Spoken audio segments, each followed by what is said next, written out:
Mukunda first ever factory outlet mega వడ్డానం sale. Zero making charges అన్ని Mukunda branches లో లభించును.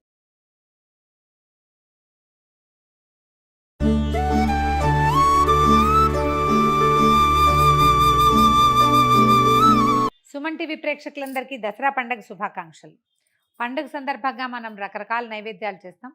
1-2 సార్లు గారెలు చేస్తాం. గాయత్రీదేవి నివేదనకి అల్లపు గారెలు బాగా విశేషంగా చెప్తారు. తర్వాత మహానవమి నాడు కాళికాదేవి కూడా గారెలే నివేదన చేస్తాం. పొట్టు మినపప్పుతో అల్లపు గారెలు ఇది అందరూ చేసేదేనండి. అల్లం విశేషంగా వేసుకోవటం. మామూలుగా గారెలు అనగానే వడల్లో మనం ఏం చేస్తాం, ఉద్దిపప్పు వడలు, మినపప్పు వడ, గారెలు ఇలాగంటాం కదా. దీంట్లో అల్లము, పచ్చిమిర్చి, కొత్తిమీర వేస్తాం కదా. అసలు పచ్చిమిర్చి లేదు, ఓన్లీ అల్లము, జీలకర్ర, తర్వాత మిరియాలు ఒక దెబ్బ కొట్టి, ఇలా పూర్తి మిరియాలు కాకుండా 2 దెబ్బలు కొట్టి కొంచెం కచ్చాపచ్చగా దంచి అది కూడా వేస్తాను, బాగుంటుంది. అమ్మవారి నివేదనకి ఇది చాలా మంచిదని చెప్తారు. పొట్టు మినపప్పుని ఒక 4-5 గంటలు 3-4 గంటలు నానబెడితే పొట్టంతా తీసేయచ్చు. ఎక్కువ భాగం తీయద్దు, ఒక 70% తీసి 30% ఉంచుకోవచ్చు. మొత్తం పొట్టుతోటి కనుక చేస్తే మరి మీ చాయిస్ అయితే చేసుకోండి, కానీ నేను చెయ్యను, అలా చెప్పము కూడా. పొట్టు ఎక్కువ తినటం వల్ల చెవికి మంచిది కాదు అని చెప్తారు. మాకు పండే నేలలే మావి, ఆ చిన్నప్పటి నుంచి కూడా మేము ఇదే వింటున్నాం. వద్దంటారు. కొంత పొట్టు తీస్తే పొట్టు మంచిదే, కానీ మరీ మంచిది కాదు, అంత తినకూడదు అనమాట. పొట్టు తీసేసి దీన్ని బెడ్ గ్రైండర్లు, మామూలుగా అయితే మన గుండుపప్పు అనుకోండి, మిక్సీలో వేస్తే కొంచెం గట్టిగా వస్తాయి గారెలు. మిక్సీ ఉన్న వాళ్ళు వేసుకుంటాం అనుకోండి, ఏదో చేస్తాం, ఐస్ వాటర్ పోసి ఒక ఐస్ క్యూబ్ వేస్తే కొంచెం మృదువుగా వస్తాయి. ఈ పొట్టుపప్పుని మనం మిక్సీలో వేసినా కూడా మృదువుగానే వస్తాయి, గారెలు బాగా వస్తాయి. సో పొట్టు తీసేసాను, గ్రైండ్ కూడా చేసేసాను. గారెలు మాత్రం వేసి చూపిస్తాను. మిరియాలు కొంచెం బరగ్గా గ్రైండ్ చేశాను. పప్పు గ్రైండింగ్ కూడా చూడండి, కొంచెం పొట్టు కనిపిస్తుంది కదా. మిరియాల పొడి, తర్వాత 1 స్పూను జీలకర్ర, అల్లం ముక్కలు చాలా సన్నగా కట్ చేశాను, ఇవి వేసేద్దాం. ఒకవేళ ముక్కలు రావద్దు అని అనుకుంటే కనుక మీరు కోరేసేయండి అల్లాన్ని. కొంచెం లేత అల్లం అయితే కూర చాలా బాగుంటుంది. అల్లం కనుక ముదిరింది అనుకోండి, పీచు పీచుగా వస్తుంది, వేస్ట్ అయిపోయిన ఫీలింగ్ వస్తుంది మనకి, అదేం ఉపయోగపడలేదని. గారెల పిండి, ఈ వడపిండి గ్రైండ్ చేయటం ఒక చిన్న ఆర్ట్ అండి. మొదటి రోజుల్లో కాస్త రాదు. మొదట గట్టిగా రుబ్బితే రాళ్ళలే వస్తాయి, లూజ్గా రుబ్బితే నూనె లాగేస్తాయి. ఒక మధ్య మార్గంగా చేయాలి, ఎక్కువ తడి లేకుండా. చేత్తోటి కొంచెం ఒకసారి మొత్తం కలిపేసుకుందాము.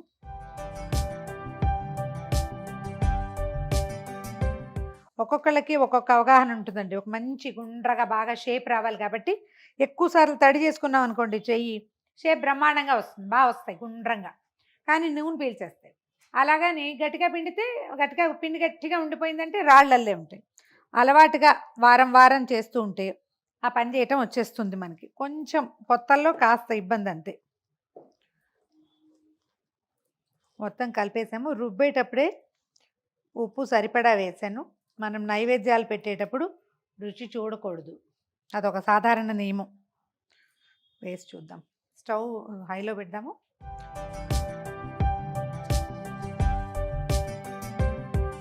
ఇలా వచ్చాక కొంచెం మీడియం ఫ్లేమ్లో ఉంచుకోవాలి. ఒక్కొక్కళ్ళకి ఒక్కొక్క అలవాటు ఉంటుందండి. నాకు చేత్తో వేసే అలవాటు. ఒకవేళ పెద్దవి వేయాలన్నా చేత్తోటే వేస్తాను, కాకపోతే నాకు ఆ చేతికి రావు, పెద్దవి వేయటం నాకు అలవాటు లేదు అసలు. పెద్దవి వేయాలంటే ఇంకొంచెం ఎక్కువ పిండి తీసుకోవాలి, చేతి నిండా తీసుకోవాలి అంతే. లేదా ఒక అరిటాకు, ప్లాస్టిక్ కవరు, దేని మీదైనా ఇలా అద్ది వేస్తే మనకు కావాల్సినంత సైజులో పెద్ద పెద్దవిగా వేసుకోవచ్చు.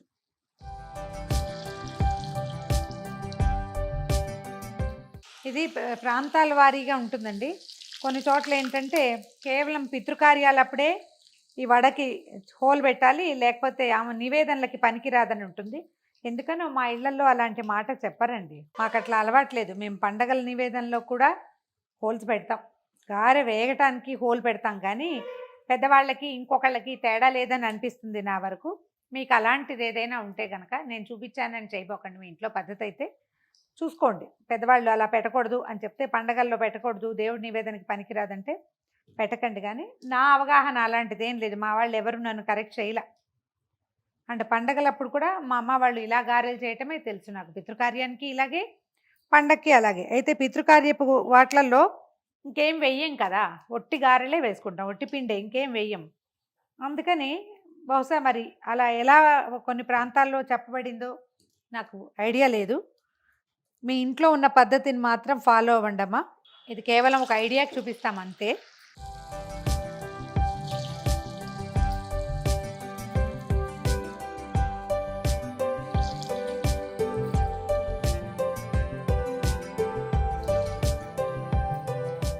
ఆఖరి వాయి గారెలు కూడా తీసిస్తున్నాం. గారెలు చేసేటప్పుడు పాత్ర పెట్టుకున్న నూనె కొంచెం తక్కువ పెట్టుకుంటే వేస్టేజ్ తక్కువగా ఉంటుంది. కొంచెం ఎక్కువ ఆయిల్ వేసుకోవాల్సి వస్తాం అంతే. మినుము తింటే ఈనుగు తిన్నంత బలం అని చెప్తారండి. ఎక్కువ ఐరన్ రిచ్ ఫుడ్ అని, ఈనుగు తిన్నంత బలంగా ఉంటామని చెప్తారు. అమ్మవారి నివేదనల్లో తప్పకుండా అంటే చాలా ఎక్కువ రోషంగా కనపడేటువంటి స్వరూపానికి ఇలా మినుము నివేదన పెట్టాలని చెప్తారు. మామూలుగా మాంసాన్నం పెట్టే పద్ధతి ఉండేది పురాతన కాలంలో. ఇప్పుడు మనం అవన్నీ పెట్టాం. అందుకని దానికి బదులుగా మాంసానికి బదులుగా మాషలు పెట్టాలని చెప్తారు. ఆ మాష అంటే మినుము. అందుకని మహర్నవమి రోజున తప్పకుండా గారెలు నివేదన పెట్టాలి. ఆ నివేదన ప్రసాదం స్వీకరిస్తే అమ్మవారి యొక్క ప్రసాదం తప్పకుండా మనకి లభిస్తుందని చెప్తారు. ప్రయత్నం చేసి చూడండి. అల్లం ఎక్కువగా వేసి గారెలు వేసి నివేదన చేయండి. మరొకసారి సుమన్ టీవీ ప్రేక్షకులందరికీ దసరా పండుగ శుభాకాంక్షలు.